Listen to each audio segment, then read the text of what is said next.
Native language जो होती है उसको जो है मातृभाषा या मदर टंग ही क्यों कहा जाता है? उसे पितृभाषा क्यों नहीं कहते, चाचा भाषा क्यों नहीं कहते, समाज भाषा क्यों नहीं कहते, या हमारे शहर की भाषा क्यों नहीं कहते?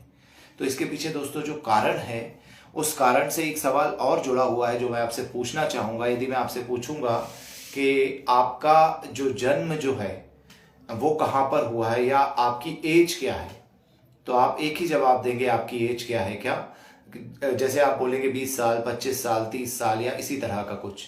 लेकिन दोस्तों ये सभी के सभी जवाब गलत होंगे। अब आप सोचेंगे शायद मैं महीने काउंट कर रहा हूँगा तो 20 साल इतने महीने या 20 साल इतने दिन, इतने सेकंड्स, तो उसके बाद भी वो जवाब जो है वो गलत होगा। तो सही जवाब क्या होगा?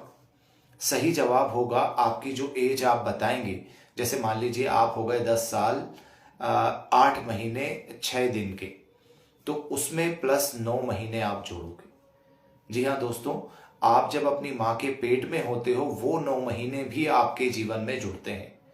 तो जो मातृभाषा है उसको मातृभाषा इसलिए कहा जाता है क्योंकि आपकी माँ वो भाषा बोलती है, और जो आपकी माँ बोलती है वो भाषा आप सबसे पहले पेट में ही सुन लेते हो। जब आप पैदा होते हो उसके बाद आप बाकी लोगों की भाषा सुनते हो, समाज के शब्द सुनते हो, लेकिन माँ के पेट में जब होते हो तो पहले शब्द जो होते हैं वो मदर के आप सुनते हो, अपनी माँ के शब्द जो होते हैं वो सुनते हो। इसलिए वो शब्द और वो भाषा आपसे जुड़ जाती है और वही आपकी मदर टंग या मातृभाषा बन जाती है।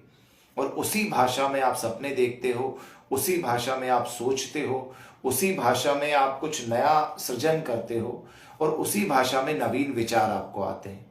तो जैसा कि हम सभी लोग जानते हैं कि भारत में जो नोबेल लॉरियट हुए हैं उनके यदि मैं नाम लूँ तो सीवी रमन की यदि मैं बात करूँ, या फिर मैं गीतांजलि लिखने वाले रविंद्रनाथ टैगोर जी की बात करूँ, तो इन दोनों ने ही अपनी जो थीसिस है वो बंगाली में लिखी थी।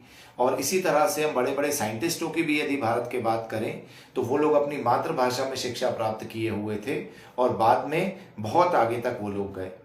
तो दोस्तों मातृभाषा का ये प्रभाव होता है, माँ के पेट में जब संतान आती है तो तभी से वो भाषा जो है वो उसके अंदर आ जाती है, और उसके अंदर वो भाषा आने के बाद से वही उसकी लाइफ टाइम मातृभाषा बन जाती है। इसलिए ना सिर्फ भारत ने इसे मातृभाषा कहा है बल्कि यूरोप और अमेरिका ने भी इसे मदर टंग का नाम दिया है। तो आज जो है वो मदर टंग यानी कि मातृभाषा दिवस था।